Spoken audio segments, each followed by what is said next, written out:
take a look. Majority of Twitch probably thought was single, hence like the friend zone comment. Right. Where it was like, no, I've been married for years with this guy who you guys all know. Like, I'm wondering if like a lot of people just like dropped. I think we're live. Welcome in, everybody. Welcome on in, everybody. I hope you are having a wonderful Sunday today. This is the Valhalla's Most podcast, where we talk about everything and anything that we want to talk about, and we bring on just random people sometimes, and it's a good time. So we'll go around the horn here. My name is PlatinumTrophyWife. I am here every week almost. And with me I have... I'm Grey Wolves Gaming. I have been here every week. Nailed it. It's true. It's true. And we have our two guests today with the newly oldly married. Yes, Yams is brand new to the podcast, first time on. So tell us a little bit about yourself, Yams. Like, what's your favorite game? What's your favorite thing to do? What Hogwarts house are you? I'll probably have to be a Gryffindor. And then favorite game. Oh, it's kind of a toss-up. I've been playing a lot of Overwatch overall. I think it was probably my favorite game, honestly. But, that's a good one. Yeah, and then I'm recently newly oldly married. What? You might all recognize this background right here as the background of Sina Bobina. I love it. Yeah. You can send your wedding gifts via Twitch Prime subs to either Yams to or both Sina of them. Both of them. They both stream, so. It's true. Alrighty. And GrayLord. Ladies and gentlemen, I am the GrayLord, current dungeon master of Valhalla's Most Wanted Get Wrecked Nerds series. Yes. Sometimes when I stream, I talk about psychology, though we're on a hiatus at the moment. Mm-hmm. So, that's me. Tell us about Get Wrecked Nerds, because season 2 is starting soon-ish. Potentially. We haven't settled on our roster yet, and of course, I want to give our fantastic artists who work behind the scenes time to really fully realize the heart of these characters after they're created. But Get Wrecked Nerds is a series where more and more recently, I've been noticing that 5th edition is a little, how do I want to say this, toothless. It's easy. Past level 3, it's super hard to kill players. But D&D has this history of being really tough, really pushing the heroes to their limits. And so I've gone back into the annals of Dungeons & Dragons history and pulled together some of the most both teeth-grittingly difficult, but also interesting adventures for my players to challenge themselves with in 5th edition. Will the knowledge of and experience plus the edition win out, or will the old school rough and tumble win? Is the question every time we play. So are you going to be still playing 5th edition, or are you going to do a different edition? We'll keep it 5th edition for a while. Okay. I'm updating the modules so that it fits to an equivalent with 5th edition. Okay, sweet. That's exciting. So we're still in season 1. We're kind of getting to the end of season 1. There are 2 episodes left in this season. Oh, snaps. Mm-hmm. So the grand finale is quickly approaching. 2-ish episodes, depends on how fast the player is. Right. And so, and then you can catch Get Wrecked Nerds every other Saturday. And if Get Wrecked Nerds is on, you know the podcast is right after. Because we're in the exact same week. I love it. And season 2 is starting up soon. So if you do want to sign up and play D&D, the people and the DM are very friendly to newbies. The campaign may not be so friendly to newbies, but it would be a fun time to like dip your toes in and experience D&D. So if you're interested, go to the D&D channel on our Discord page and either type a message, hey, this sounds fun to me, or if you scroll up a little bit, we have a poll and you can just vote on which adventure sounds most interesting for you. Ooh. That's awesome. I will say, so the 1 week that Platinum did miss and I had to like set everything up on my end, I was going to test it Saturday night and nearly hit go live while you were doing that. And I was like, ooh, like I have no idea what would have happened if I had tried to also go live while you were live. But, oh like, my gosh. Thankfully I was like, I should go. I was like, wait, doesn't Get Wrecked Nerds? I go aside, I was like, ooh. Like, Oh my gosh. That would be so bad. I appreciate you not crashing into the stream suddenly. That would be so funny. You're like, I don't know what's going on. And then all of a sudden Wolves is like, so I'm just testing stuff here. You're like, what? Why do I have 30 people watching me test this? Oh my gosh, that'd be so bad. And then because we didn't do it last time, GrayLord, tell us a little bit about yourself. What's your favorite game, movie? What species would you be if you were in Lord of the Rings? If I was in Lord of the Rings, while I would love to be a hobbit, I'd probably be a man, a lame man. I would be human. Because I am human. I don't identify with a lot of the traits that are very strong in Lord of the Rings with either the elf or the orcs or the dwarves. So while I can be flexible, of course, but that stubbornness, they're those things that are very consistent in different legends and lore. Yeah. As for video games, I love a good RPG where you can sort of push the limits of the system and like play different characters and experience a lot of different things. Knights of the Old Republic is a classic example of that, where okay, I'm going to try these different force powers and you get to really customize the characters. Though most recently I've been playing mostly phone games like Clash Royale. Mobile games should not be knocked. I play mobile games all the time.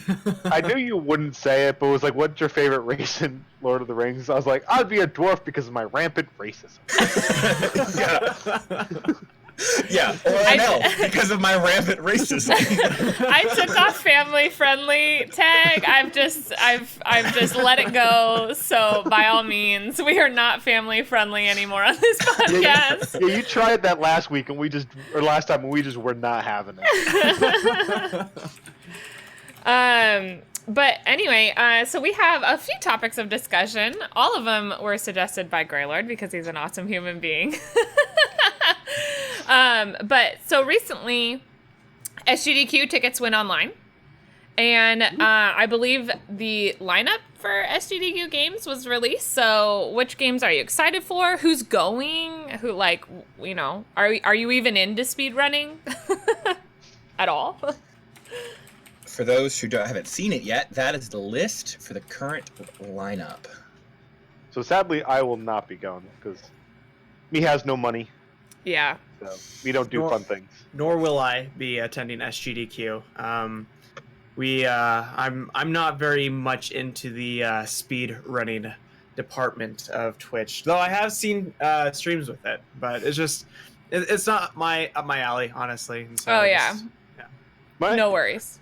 My only problem with SGDQ lately, I love speedrunning. That's actually kind of what got me into Twitch, is watching speedrunning and stuff like that. Like, I'd go to speedrunlive.com and then that just linked to Twitch account, so then I just joined Twitch through that way.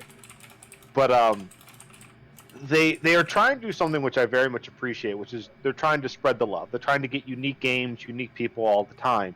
But sometimes they do that, I feel, at the cost of very popular events, because they don't want to be too repetitive. Because I know, like Mario Maker, like team runs and stuff, they do that on and off, and sometimes the streamers who do those, if you're in their channels, they won't do it this year because they've done it too many times, so they're just not going to do it this time. But I'm always like, I understand that for most of the things, but it's popular. Like, every time it happens, the arena's full. Like, there are certain things that I know draw a lot of people, and I understand they want to get a diversity out there, but you have 7 days of 24 hours to get diversity. I feel like you could still sacrifice very popular things like time slots. That being said, the list for Mario Maker and the Mario Maker community is rich this year. Which is what made me think of it, because I know past times it hasn't been, and then I know people complained. So I'm wondering if they brought it back on because of that, or if they're just cycling through, Yeah. It's heartbreaking, but I too won't be able to go this year. I know. We have a panel of people who aren't going. Nailed it. Easy every time. As somebody who... That's okay. We're probably not Yams, but we'll catch a couple games on. Oh, 100%. Inevitably. I'm gonna try and Skype or Discord somebody who's there just to say hello. And I didn't necessarily like speedrunning pre-SGDQ. Yeah.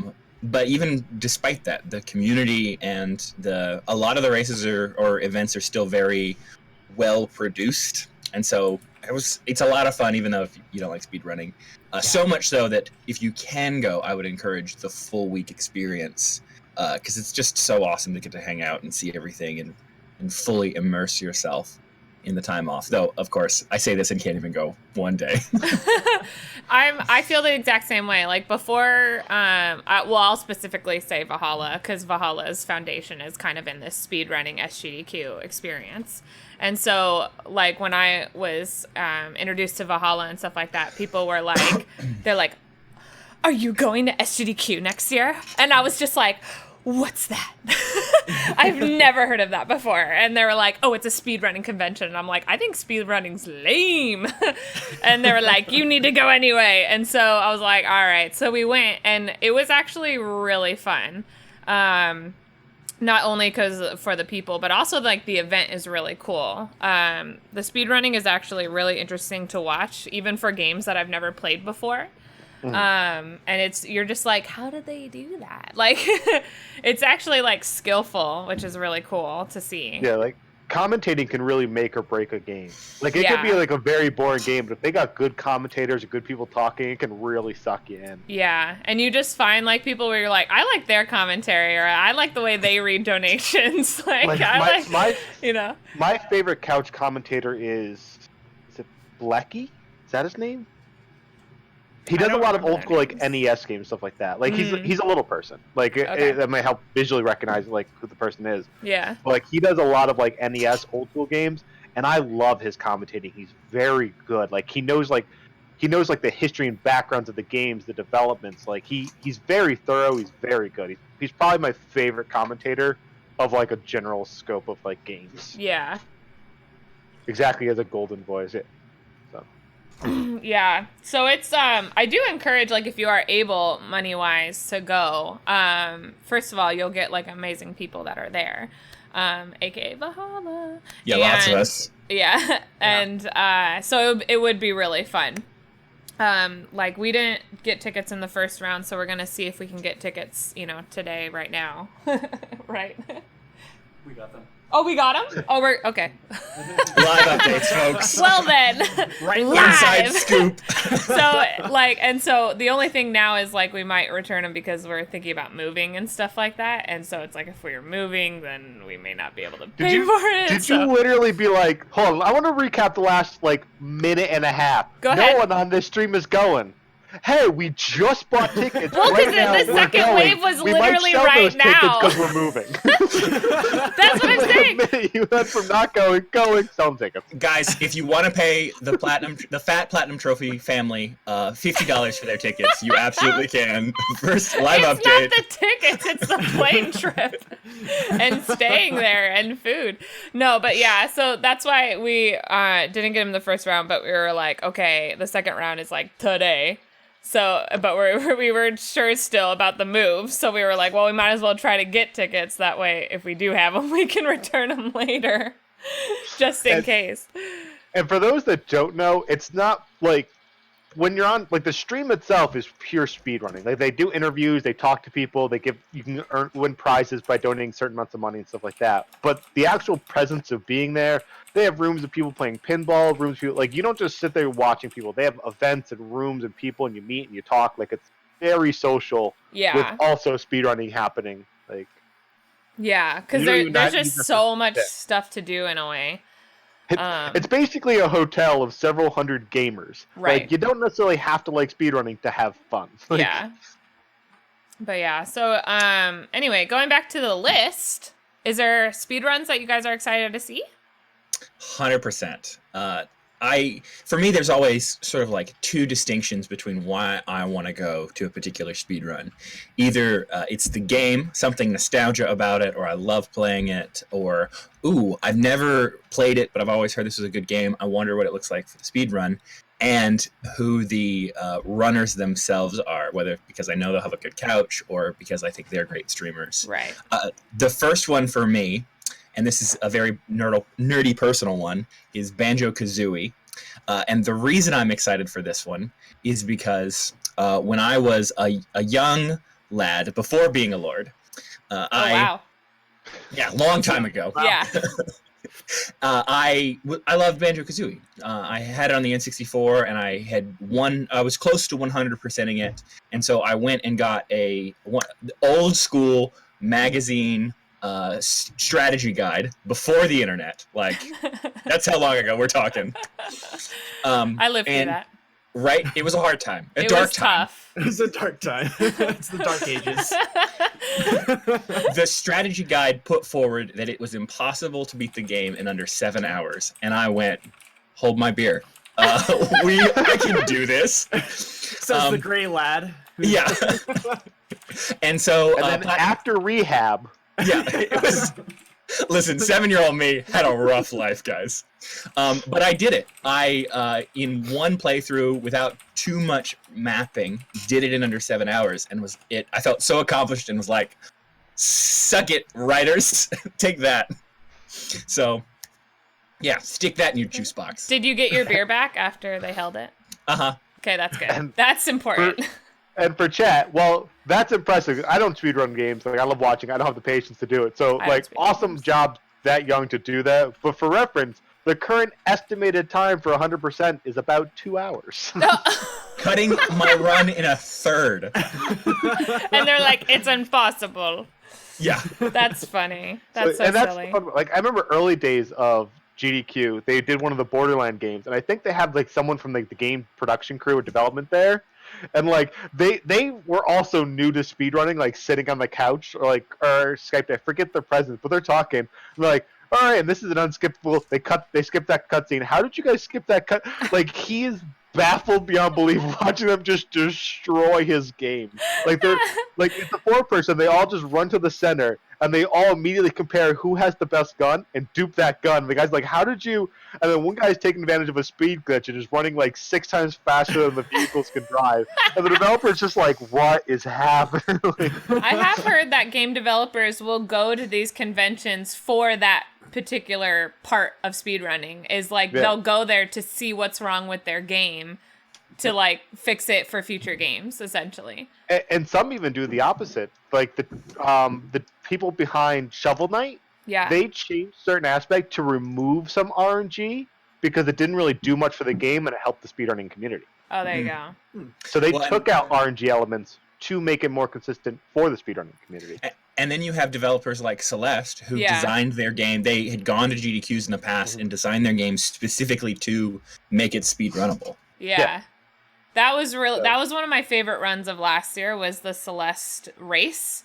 There was a race in Celeste, and then so you see like how they're just, I've never played Celeste, but I can tell I would take hours on like one jump, and like they're just like like going through the levels, and I'm just like, what is going on? And then they had a robot do the Celeste levels. Yeah. And it was just like, it astounding. was ridiculous. He only died like twice. And I was like, wow. Yeah, it was insane. It was Yeah. insane. They were. Yeah, it was crazy. But yeah, so any other runs that you're excited about? Wolves? None in particular. I mean, like I said, I love the Mario Maker ones. I love like races and things like that where it's multiple people because I feel like it adds a new dynamic as well. Yeah. Because then a simple mistake, it's not just them. Well, I made a mistake. We're just kind of going through the game front. It's like I made a mistake, but if I push hard, maybe they'll make like I love races or like 2 people, 1 controller. Like I love unique things. Yeah. I really like the races. The races are my favorite. Yeah. I'm excited for Fat Mike speedrunning Shadow of the Colossus. Yes. Honestly, that's probably like the only speedruns that I've seen. Yeah. I'm also excited for that. The Borderlands 2 co-op quest looks spicy to me. The idea that they're doing all quests, the group of them, in 3 hours, having played Borderlands 2, I don't know how that's even remotely possible. Those I've watched Borderlands ones. Those are fun. Like, so without giving too much away, because I mean it's so many hours, a lot of things happen. But one person will usually like. There's a way you can speed yourself up. I don't know if it's in one of the Borderlands. I think it's 2. You can speed yourself up, and you just keep that momentum. So like all 3 people, like the timing they have to do because they're all doing separate things at once, but they have to coordinate it to have certain things happen at the same time. Like one guy's just speeding around, like triggering quests, but like it might trigger over here, but you need to complete it over here. But like the timing they do for some of these things, it's really impressive. Yeah. Like, I've seen other Borderlands ones. I don't know if it's 2 I've seen, but like they're impressive. I love them. Talking about Borderlands 3 God. announcement. So, also another segue, same exact kind of segue. When you mentioned like the production that GDQ has, Yes. the production that Gearbox had for their Borderlands was crap. Oh no! Like, it was so bad. Why? So like they had an overlay, and there's 2 boxes. One small box in the top right for the people talking, and one large box in the bottom left for the giant screen behind them. They had them on the wrong layers. So, like, it looked a bit odd. And they weren't actually properly sized for the blocked out sections. So, it was slightly, like, screwed up. And whoever's on the camera crew so often was, like, zoomed in, just the full screen on the guy talking. They're like, yeah, as you can see on the screen behind me. And as the people watching on Twitch, it's like, you guys don't have the right overlay up, and you're not zoomed out. I can't see the screen behind you. Like, oh my gosh. It was so annoying. But Borderlands 3. Yes. Borderlands 3. For that. Announcement. How do you guys feel about it? Yams, I feel like we've been talking over you. Go.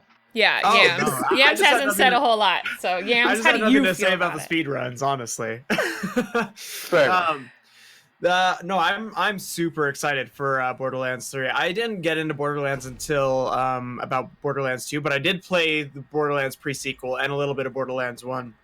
But their reveal trailer was amazing. It made me just super excited for the game. I got chills when I watched it. I got you. Well, did you watch it live or did you watch it on YouTube later? I watched it on YouTube later. I didn't watch the live stream. So It took them like 4 times on live to get it working. yeah, I heard that they actually posted it on YouTube because they're having issues with it, and some people I think just went on to YouTube to watch it instead. Yeah, it took them like 3 or 4 times to get it to play without being like 4 frames per second. Oh, Which, no. Yeah, it's just a video file. Like, I just had to hit play, but like... Well, here on this live stream, you can watch it right now. It's playing without stutters. That's funny. But I actually have not played any of the Borderlands all the way through. Oh my god. But you've at I least played played the them. second one. You haven't like completed the stories, but you've played the game. I've played the first one 3 times, and I've probably gotten like 10% through the story each time. I do like it. I don't know what happens. I think just another game comes out and I go, never mind. The first one's fun and it's a good intro. I'd probably recommend, like, if you really want to either do the second or the pre-sequel, because the stories are better, that's funnier, like, I would recommend those. But if I you really like wanna the stick girl with in the first one more than the second one. Oh, the siren. Yeah. Is that what you're talking about? Yeah. Yeah, I like her aesthetic and her character Yeah. art more. The second one I was like, oh. Give me It's back funny. the redhead. It's funny though, if I'm gonna spoil for Borderlands 2, if you haven't played that game that's real old now. Yeah, that's fair. Spoiler alert. Yeah. Spoilers! Oh, too bad I don't have an image up. Spoilers. She comes back as a main character in like every game as Right. an NPC. Yeah. That's so everybody loves her. Yeah. Yeah. Well, she's hot, so. That's Yeah. the only thing about the Borderlands 3 that makes me nervous is the fact that I feel like it's the same everything. It's just a couple of years later. And like I kind of want like 100 years later. I want something that's more removed from the previous casts. Yeah, Because again, spoilers for the first one. The Vault is a lie. Right. So why are there still Vault hunters X years later? Isn't it just because it's a legend, so they don't know that it's like these new Vault Hunters just don't know? I feel like they probably know. Oh. well, the first one's a lot. So as somebody who has played all of them, Yeah, same. the other vaults, after the first vault opens, the landscape changes, and there are other vaults with other disastrous things potentially, or wonderful things maybe inside them. But I feel the same way. the meow. Luna, please.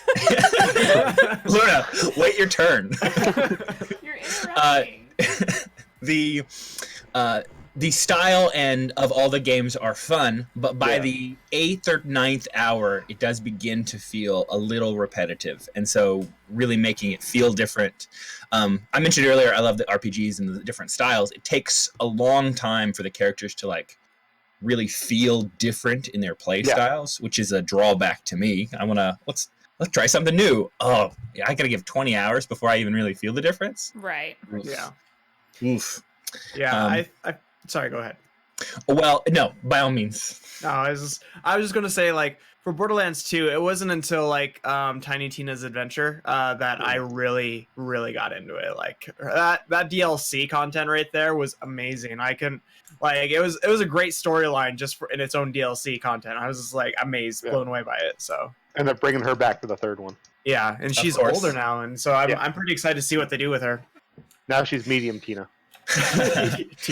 That same idea. The trailer for the DLC where you could play the Psycho in 2 is one of my favorite game trailers ever, because he's got his internal monologue disconnected from his voice, and so he's like, "This is my life, and I'm struggling, and I want that guy to run because I don't really want to kill him. Hopefully, he'll see me in time."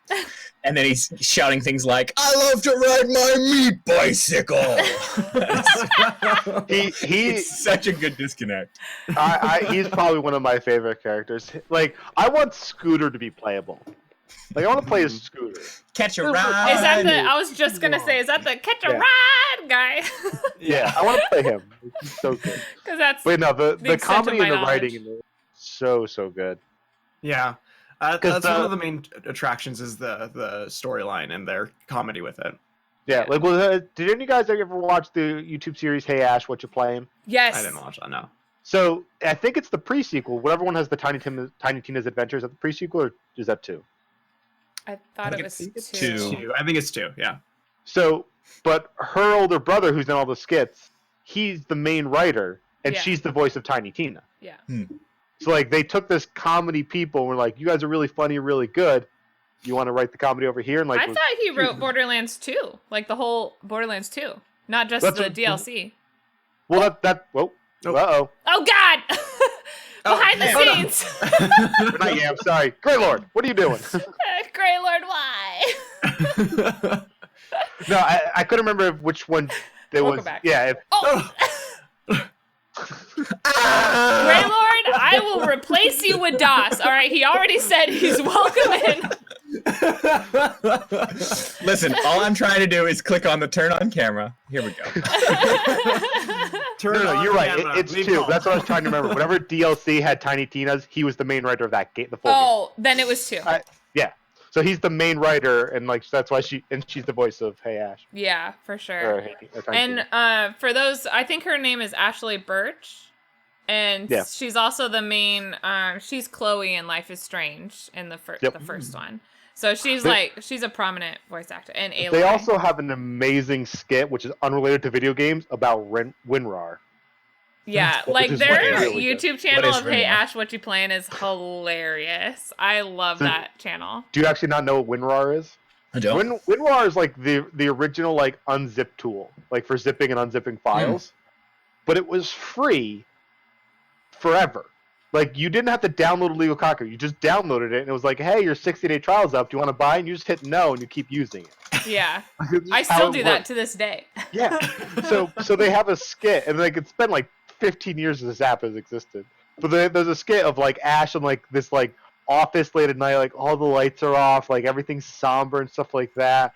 And like an old dot matrix printer starts kicking on, and like it slowly prints out a thing, and like someone like bought a copy, and like so she's like running through this empty office up to the roof, and like there's a guy like on the edge of the roof. She's like, we sold one, but it just goes. Then it shows like her older brother who's like sitting at the computer, is like, do you want to buy one? He's like, like he's like, why not? Like, so, but no, they're very funny.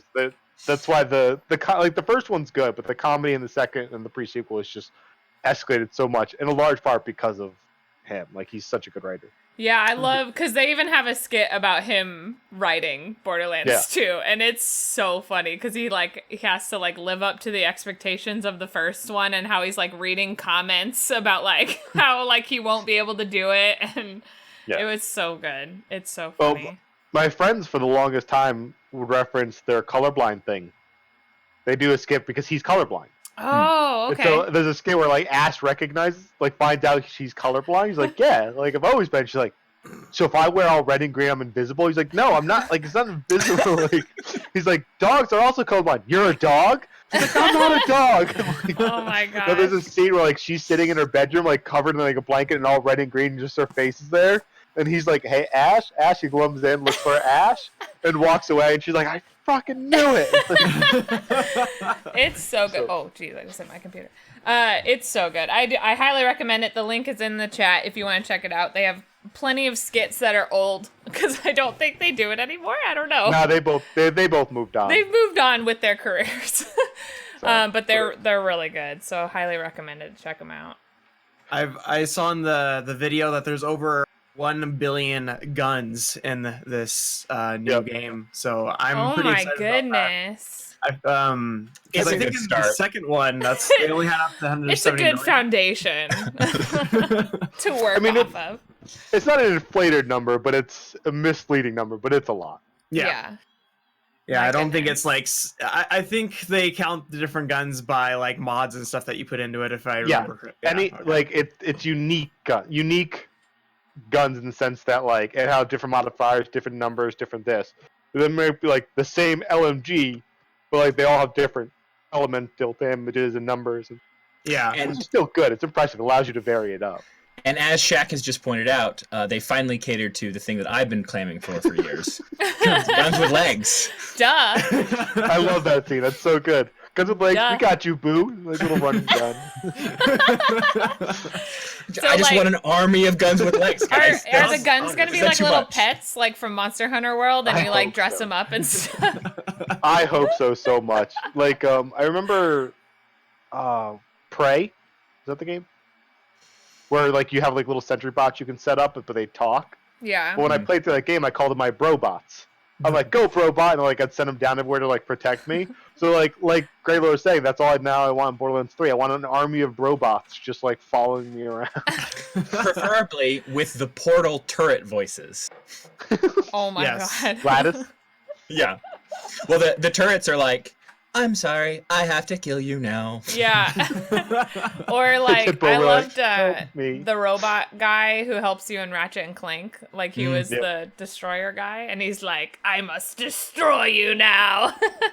And I'm like, yeah, do it.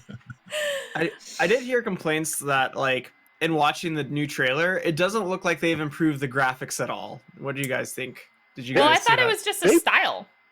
Well, they rebuilt the engine from like the ground up. Like, did they? I think graphics are a part of the style. I think the graphics are drastically improved, but the style / aesthetic is the same. Right. Yeah. Like, so they built this all in a new engine? I wasn't sure if you guys saw it that same way.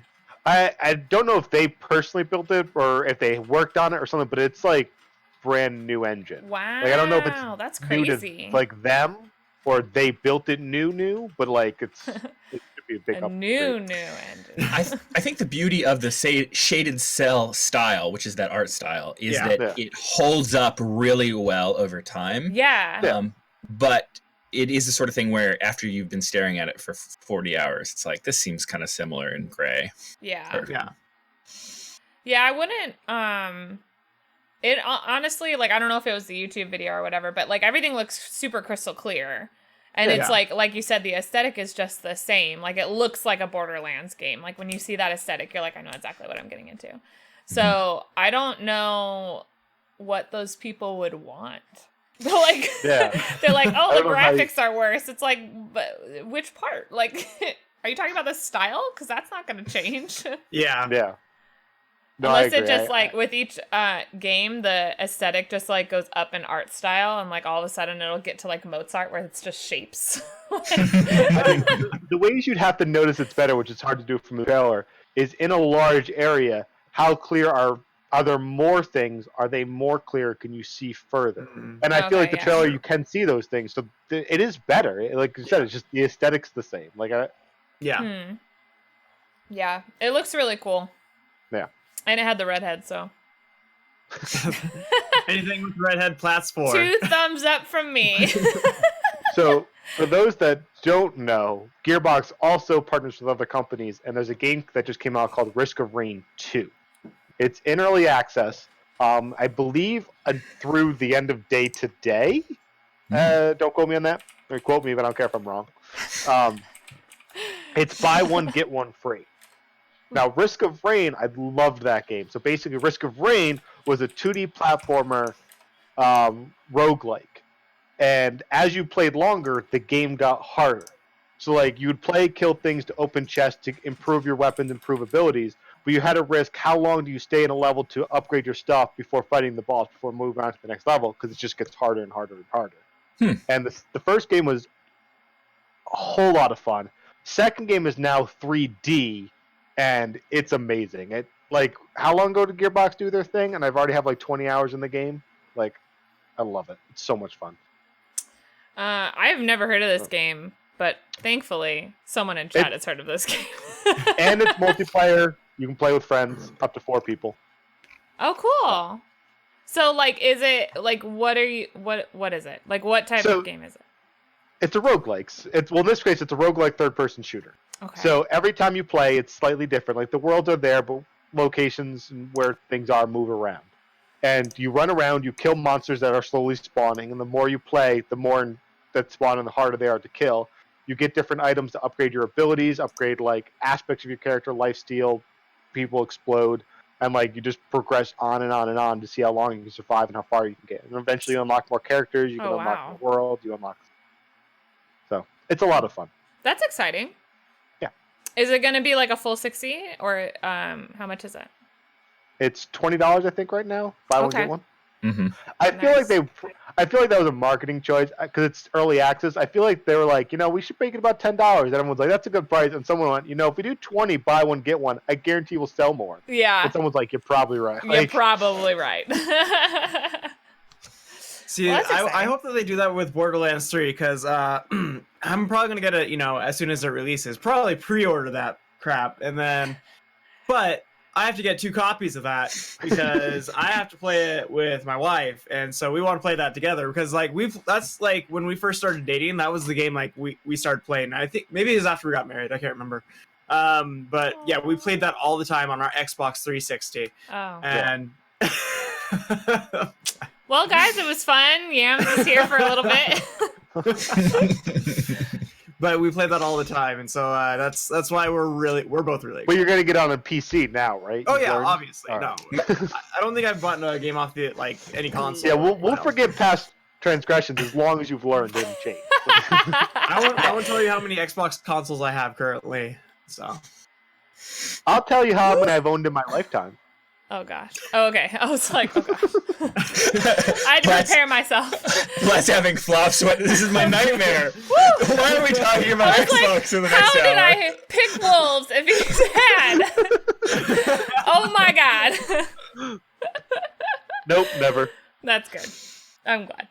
don't worry, I do own a PS4 as well, so it's Saved. Balance. yeah. Balance That's in the always my universe. problem a lot of times when I play like PC games and I use a controller sometimes, is a lot of games will still give Xbox button locations. Yeah. And I'm like, I don't know where that is. I have square, I got shapes. I have shapes, you're giving me letters. I'm hitting the X key. I don't understand. Oh, and that's what's so frustrating. I know there's like a meme about it, but like X is in a different spot on every single console. And so it's like, I don't know where X is. That's my worst problem. Like, if for whatever reason, I'm like on a, PS4 controller and yet it's giving me the Xbox, prompts, and I'm just like, and they're like X, and I go instinctively, and I go, fuck, the other side. Yep. I'm like, I don't know where it is. It's awful, but we live in Samesies. First world problems, guys. I know. I know, Gosh, right? where's X on my controller? Why can't they just all be the same? Why can't they just not use X, honestly? Like, why do they all feel the need to use X? But anyway, it's silly. Talking about different consoles, the Sega Genesis Mini was announced. Literally, like, just recently. Mm-hmm. It's craziness. So what do you guys feel about this? Because now this is the third one where the company has made a mini version of all their old games. Like, is this something that people have been asking for? Like, what do you guys feel? It feels like the first two are like, oh, that was a good idea. And then Sega's watching Nintendo like, oh, look how much money they've made. What? Why are Right. we doing new Doesn't stuff? Nintendo own Sega? I mean, ultimately, probably. Yeah. But Well, it's interesting because the PlayStation one actually did not do well. Like, I guess that's what I've heard on my PlayStation podcast that I listen to, is that it did not do well at all. And so it takes time to put these together. So I'm assuming especially if Sega and Nintendo are together, they probably were making them at the same time. But Yeah, but wasn't the PlayStation one like stupidly high priced? I think that might have been part of the problem. I also think part of the problem is nobody's asking for it. I don't think there's as much nostalgia for PlayStation. PlayStation never had a mascot, really. Correct. No. Yeah. Where So like Sega and Nintendo, they have a better nostalgia in place. Because PlayStation, when it hit the market, like it did really well, but it also just had so many games. Yeah. It was just an insane library. Sega, Nintendo, they had a much smaller, controlled library. So I think there's more nostalgia. That's fair. Yeah, because I couldn't even tell. Because honestly, I didn't even look into it. I was like, I love the PlayStation 1, but I started with the PlayStation 2. So like already, I was like, I don't know what games would even be on there that I would want to play. But Yeah. isn't that where the Final Fantasy game started? No, Nintendo. Oh, is it on Nintendo? Okay. Mhm. Yep. Shows how much I know. 7 was the big one for PlayStation. Oh, okay. Yeah. And was that on only PlayStation or was it on other? Yeah, that was the transition out of Nintendo onto PlayStation, but it was Oh, also okay. on PC. So. And it was also the best one. So maybe that's like, but like you said, they don't really have a mascot, so Yeah. Yeah. it's And kind Final of hard to Fantasy VII's sell. At this point, you can get it like on your phone. You can get it on like. Even noobs like me have streamed it at this point. Yeah. I was at a so- convention one time and I saw someone dressed as Zack, which made me happy. Wow. Everyone's always Cloud, so I'm Going like, deep. Zack! Like, Going deep. It was so cute. When I was working at Legoland, this kid came through because it was like during our Halloween event, and so the kids would like dress up sometimes, and this kid came through and he was dressed up, and I looked at him and I was like, "Are you Roxas from Kingdom Hearts?" And he's like, "Yeah," and his mom goes, "Someone recognized you." And I was like, yeah, I was like, Kingdom Hearts is one of my favorite games. And she was like so shocked that someone would recognize his character. And it reminded me of every time I dressed up for Comic-Con and my mom's like, are people gonna know who you are? And I was like, now, yes. I was gonna say something mean. Oh no. I was gonna be, is that because you're more obscure characters? Is that because your costumes are shitty?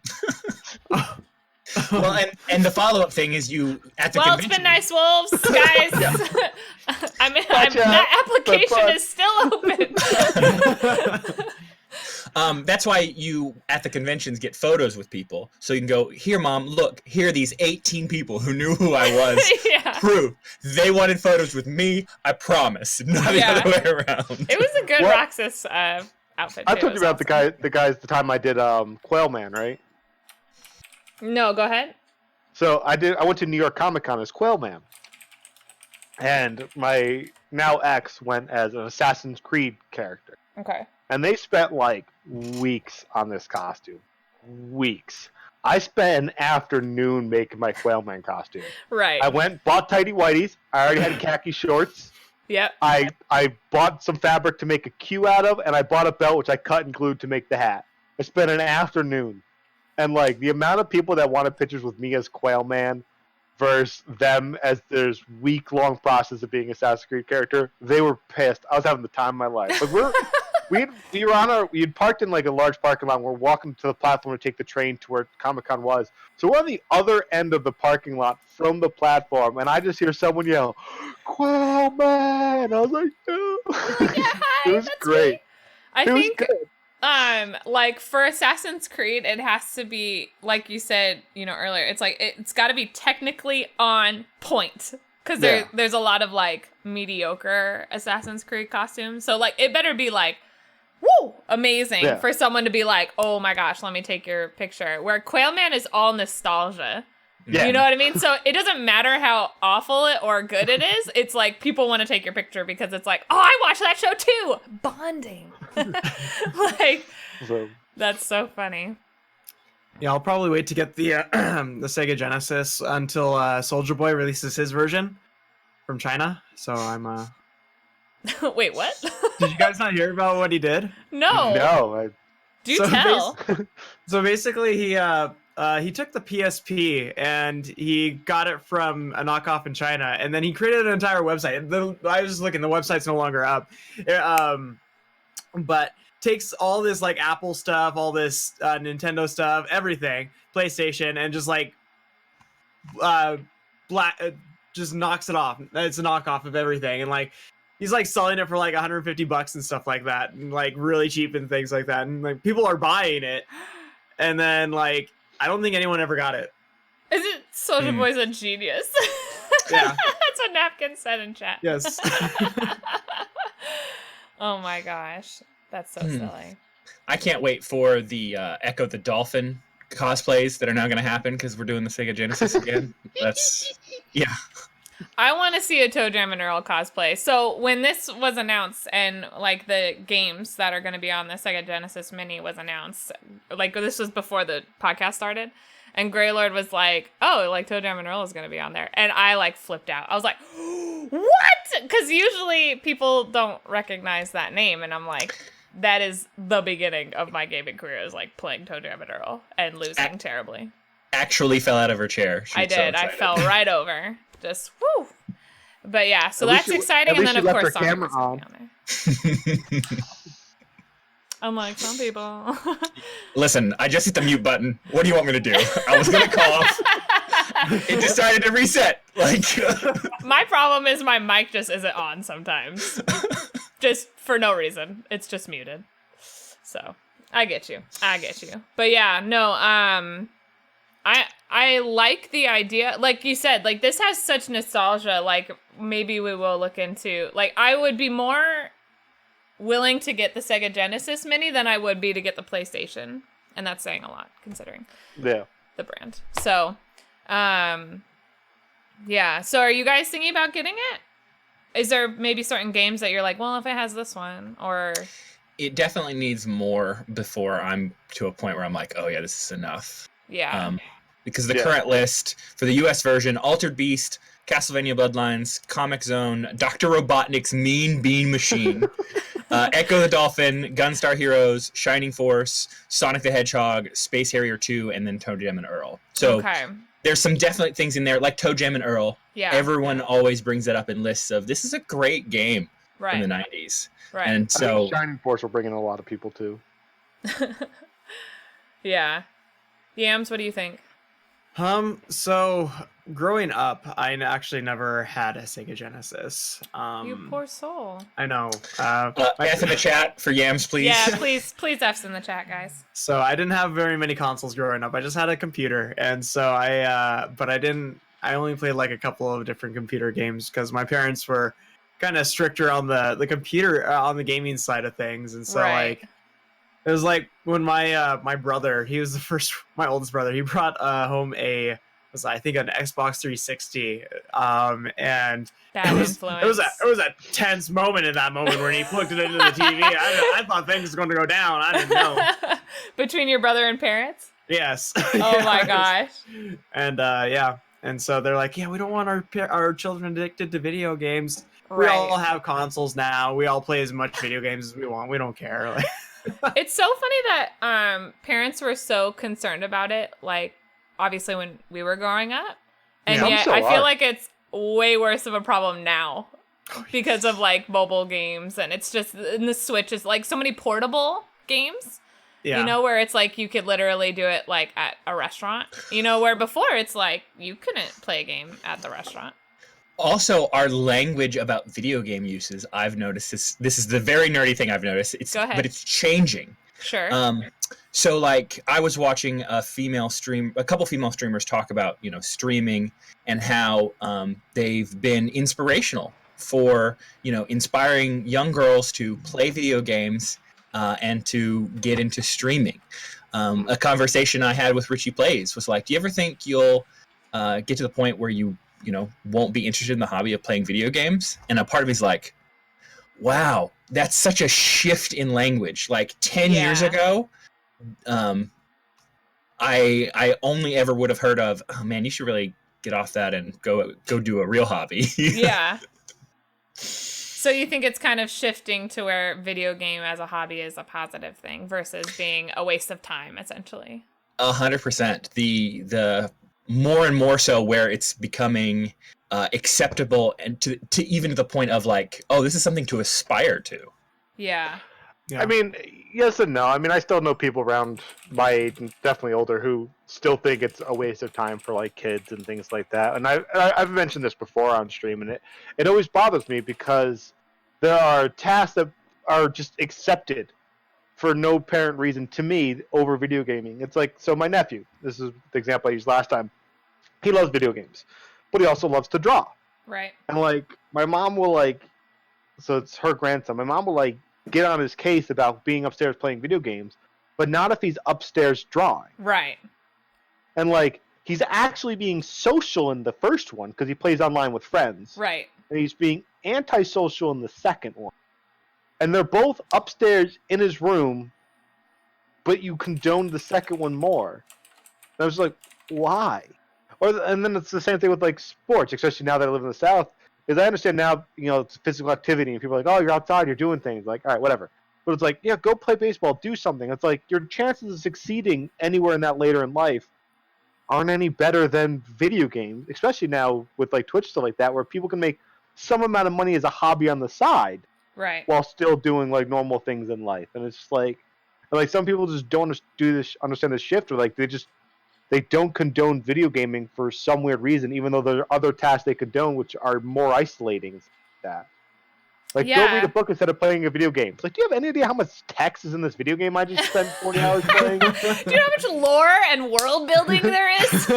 Like, I just read 4 books today, guys. It's like, this video game has books in it about the world of the video game that's unrelated to plots that I just spent 4 hours reading, Right. which I really don't even have an interest in, but I was curious. I think it has to do with the beginning of games, right? So in the beginning, there wasn't multiplayer. It wasn't social, unless it was going to the kids on the cul-de-sac and being like, did you beat this boss yet? That was like, local Mario. Exactly. And so it's like in the beginning, games weren't social. It was holed up in a room playing this game, and they weren't necessarily the most story driven, like for instance, Sonic. It's like, okay, I'm not bettering my character by playing this story. I think the shift has come because of the shift in gaming, because they have been more social now. The stories are way more like insightful. Like Last of Us, it's very much a story of like, what does this mean to you? Because it's like art, So I think that's probably where the shift is coming. Not to say, because I saw that Dragon Girl is in the chat, and she said, we're concerned. No, parents are absolutely still concerned about video games. It's way worse now than what it was, in my opinion. Even though the shift has been positive. Yeah, that wasn't my point. Oh yeah, we're past this. I've noticed a couple of cases where we're using radically different language, and it's far more commonplace than it used to be in that regard. Yeah, and that has a lot to do with because our generation kind of grew up with it, and like though slightly shunned to some degree, now we're just like, nah, this just happened. Like I remember as a kid, like as in high school, I used to play D&D like every week. So I was like, oh, I'm going to my friend's house to play games. Go to my friend's house to hang out. Mm-hmm. Now I'm 34 and I'll be like, bitch, I love D&D. I've been playing since. Yeah. Like now I'm just like, nah, this is the shit. I've been a dungeon master for 20 years. But I'm like at when I level was younger, like 5. No. I hid that. Like I was like, Mhm.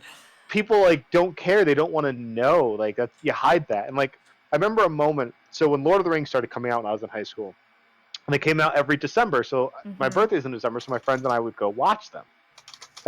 And that was around the time also the shift of the nerd culture was really starting to happen, because here was the widely popular book.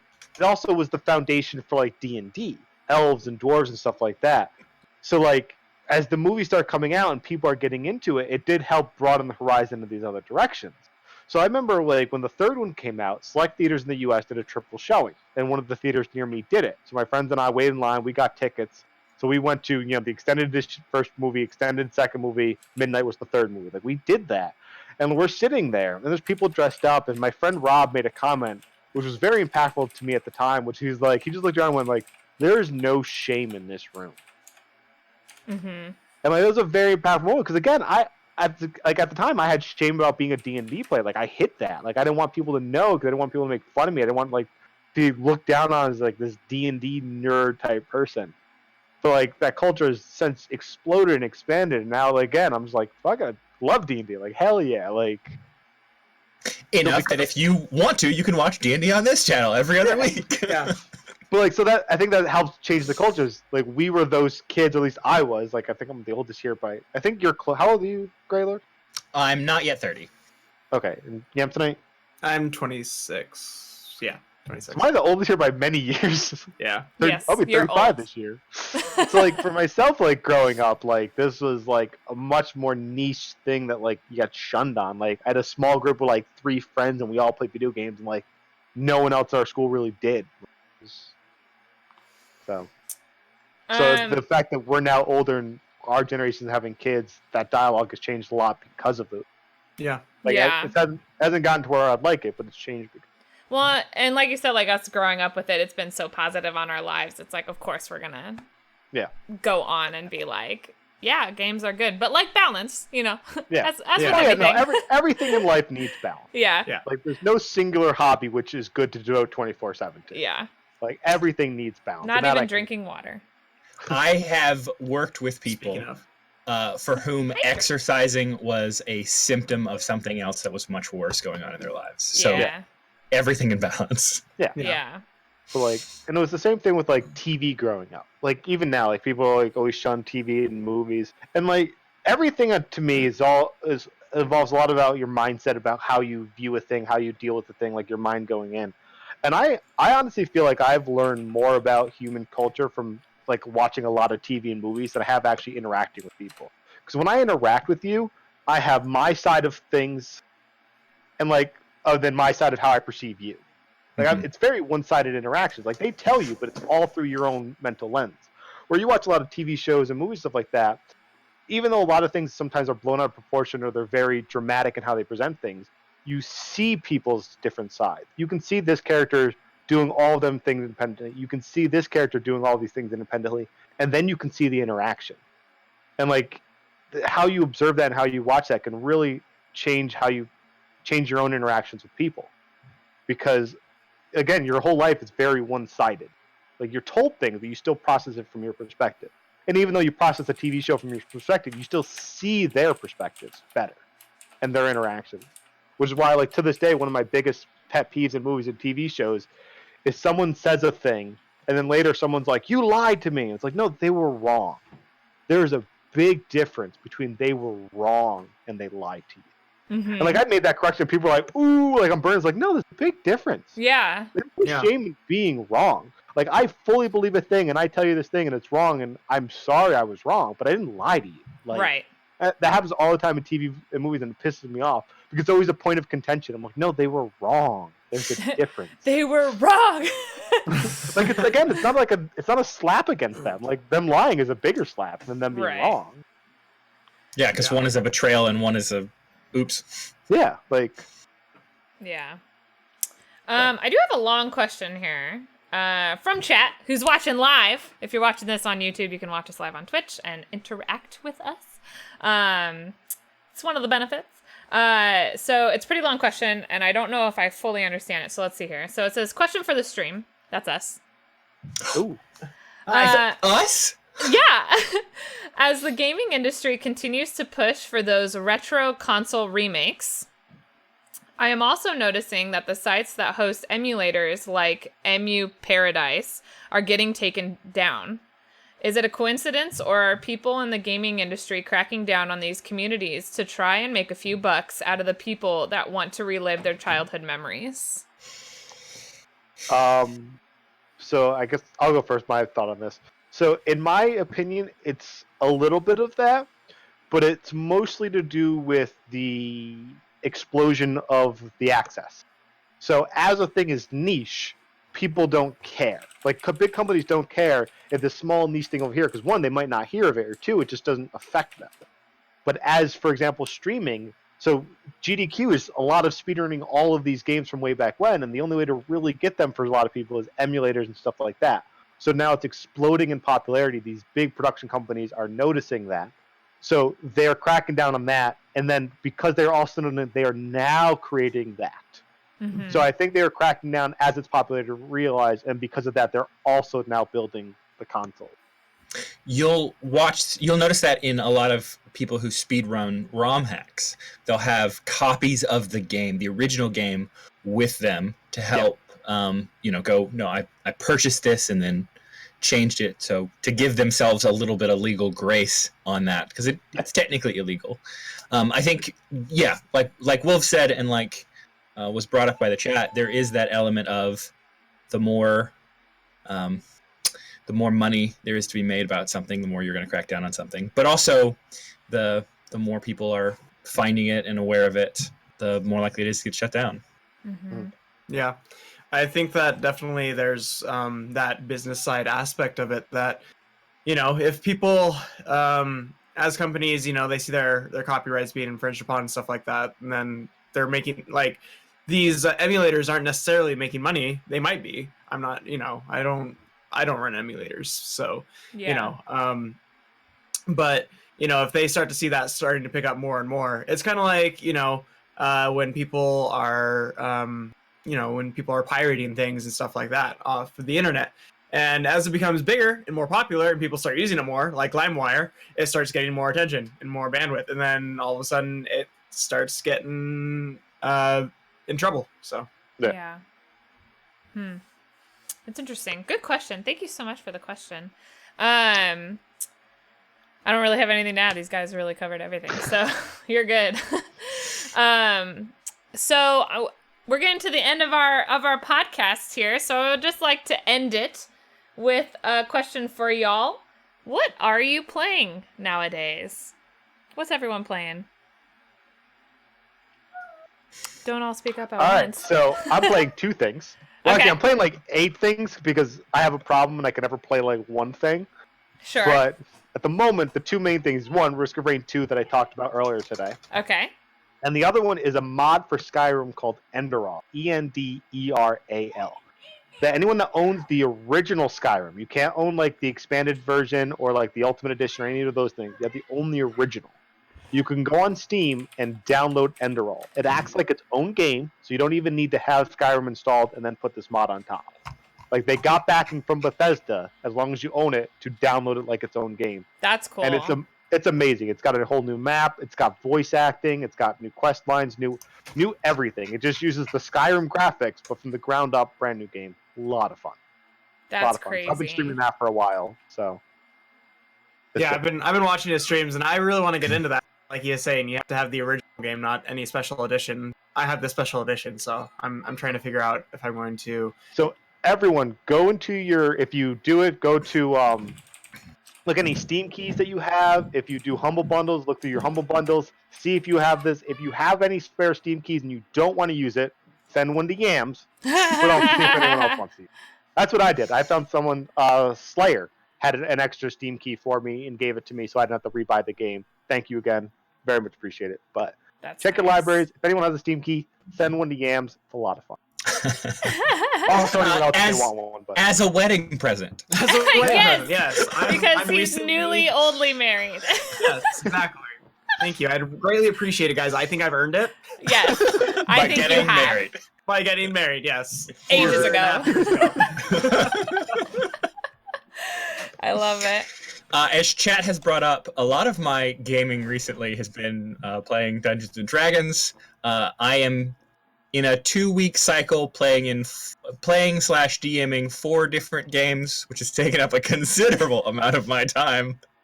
I don't see that. I think you have enough time for that. 4 hours at a time. Oh man, I need to charge the people I DM for. Whoa. Let's not get ahead of ourselves there, GrayLord. It's okay. So we'll work this out. The other game I've been playing recently is I purchased XCOM 2, which I've seen Wolves play on Twitch. Other streamers, I've really loved watching them play it, and so I've been slowly making my way through XCOM 2 as well. nice. That one's a fun one. Mm-hmm. I really enjoyed watching Wolves play it ages ago. And you were like, I'm going to do a second round. And I was like, let's go. Yeah, and then I got then, distracted by like 12 other games, as I do. I've been playing lots of Warframe lately. I actually just got emotes on my channel finally. I'm officially emote certified and everything. So I have I've been talking about getting emotes on my channel for quite some time. So finally I buckled down and did it. And Yay! so Can we get yes. 5 gifted subs to Yams, please? Brand that new way emotes. You all can use those brand new emotes. Yeah.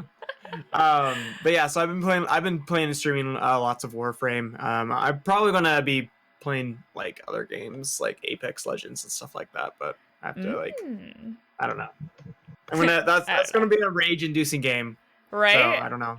Yeah, there's actually an article recently talking about how Apex has finally reached the point where the barrier to entry is bad. Because like when it first came out, the barrier to entry was fine because everyone was on the same. Like people who had better natural skill were at the top, but there's this huge gap of all these people, Right. and now there's just this big divide between good people and everyone else. Yeah, really. Like, So yeah, so I've played a few games, tried it out, tested it out, raged a little bit, quit, made sure I didn't break my computer. So yeah. A good, fun, wholesome time to be had. Yeah. So Exactly. games are so positive for your life, guys. This is what we're trying to say every week that we are on. I'm playing Dishonored 2. I'm going through Dishonored 2 for the first time. And I'm also playing Blackout because it is also rage-inducing, but also the highest of highs. Like, the highest of highs and the lowest of lows. So, what are you going to do? We love the roller coaster. Yeah. All right, guys. Thus ends our podcast. Thank you so much for being on, GrayLord, Yams. Thank you so much for being here. I so Absolutely. appreciate you. Thanks. If chat, if any And- of you want to join us one time, message Plattereye. Yes, if you want to be on the podcast, just message Wolves or myself. We will go around and tell people where to find you when you're not on this lovely podcast. Yeah, Wolves, would you like to start us off here? So currently, I can still be found at Grey Wolves Gaming, but as many of you know, Ooh. now this isn't a positive update; it's just an update. Oh, that's right. So, I've been trying to get the name on Twitch just Wolves, flat out. It's been an inactive account forever. I've submitted reports to Twitch, like ban the account, like issues with the account. I've always been honest. I've been like, it's an inactive account, not saying it's doing an appropriate thing. I'm like, can you get rid of it? So I check it every now and then, and I checked it earlier, and I noticed it suddenly has like 60 followers. So, being the ever stalker that I am, I clicked on all of them. I opened them all new tabs. So almost all of them have recently followed, and almost all of them are following the same like 2 or 3 other accounts. So one of them, I think, also wants the name Wolves, and a lot of people are following it now to see when it's going to change. Ooh. So I think I now have competition waiting for this name. Oh my goodness. Because, like they said, they all have a commonality. So I think they're like, hey, everyone I know follows the account. Let me know if it ever goes inactive. So someone else is now watching this account with me. They watch the podcast and they're like, I'm gonna get there first. I don't think so. No, I mean, no, absolutely. I don't know if I want to tell Everybody you guys watches the this names. I don't want podcast. to like call this person out like online or ever, but like they have a name that also has wolves in it, so they're definitely watching the account Wolves. Yeah. That's It's funny. not you all because this person also streams. Like Right. a lot of the other accounts don't, but they follow like one or two other people and they stream. So I think one of them wants it, especially the one with wolves in the name, and they've been streaming, so they're watching the wolves account.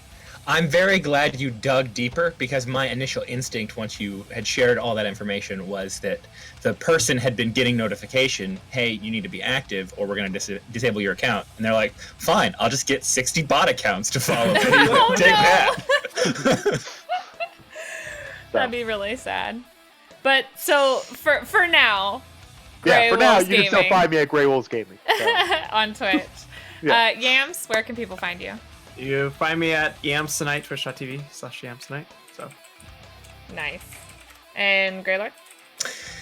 As the GrayLord, you can of course follow my channel at TheGrayLord. I am currently on hiatus due to not enough content, specifically psychology, and there are some things I want to tweak about the formula. When we inevitably come back, there will be announcements, but we're timed out for now. Where you can get more consistent content with me in it is this very channel. So if you're not already following, that would be a great way to see more of me. click that little heart, ring that bell. I'm just joking. Yeah, like and subscribe, everyone. Comment, like, subscribe. The Saturday before the podcast. So just fast forward 2 weeks and then rewind a day and be here. That's how you do it. And then we do have a book club coming up that will be ran by our very own Dragon Girl. So again, if you would like to be involved in our Valhalla book club, just go ahead and message her or message me if you want to be involved in it. Do we have the first book? Yeah, Oh, the sorry. first book, I believe, unless something changed, is going to be The Name of the Wind. Which Oh is an my awesome God. book. Yes. It would be a I reread read for me, but both I'm of like those really books, excited. Like 5 times. Yeah. But it will be all the books, as Dragon said. We will read all the books. Oh my God, I want in on that conversation. So, If we're message. talking about Name of the Wind or Wise Man Fears, I want it. So we have a very excited people, and that book club will include a spot here on this channel as well for the discussions and such. So again, if you want to be involved, message Dragons or message me. We don't know exactly when it's going to start, but it will start soon. And then let's see what else is going on. I am hosting a chronological Marvel MCU marathon that's happening like every day essentially. So if you do want to catch a ride on that. Catch a ride. We already watched Captain America First Avenger, and you get to watch Captain Marvel over the weekend because obviously I can't rabbit that portion. And then we will be on Monday for Iron Man. So if you do want to catch up and be with us, it'll be Iron Man on Monday. Doesn't the Hulk take place before Iron Man? Not according to the list. Really? Also, Iron Man. Interesting. Yeah, I don't know. Somebody shows up at the end credits of Hulk. I think it's Iron Man or Tony Stark. Yeah, I think so. So he'd already be Iron Man. Interesting. All right. Yeah. I mean, I obviously I don't know the list by heart by any means. I just always assumed it was It Hulk. did come out also, like, release time. Incredible Hulk did come out after, so it would make sense that the end credit would include Iron Man. Yeah. But anyway, but it's chronological. Again, this isn't the release date of when they came out. This is chronological in the timeline, Yeah. which is how I like to watch it. And I've never done it before, so I'm really excited. But yeah, other than that, thank you all for being here. Thank you again to my lovely guests. Thank you so much. Appreciate it. And until next time, guys. Bye. AK 2 more weeks. Bye.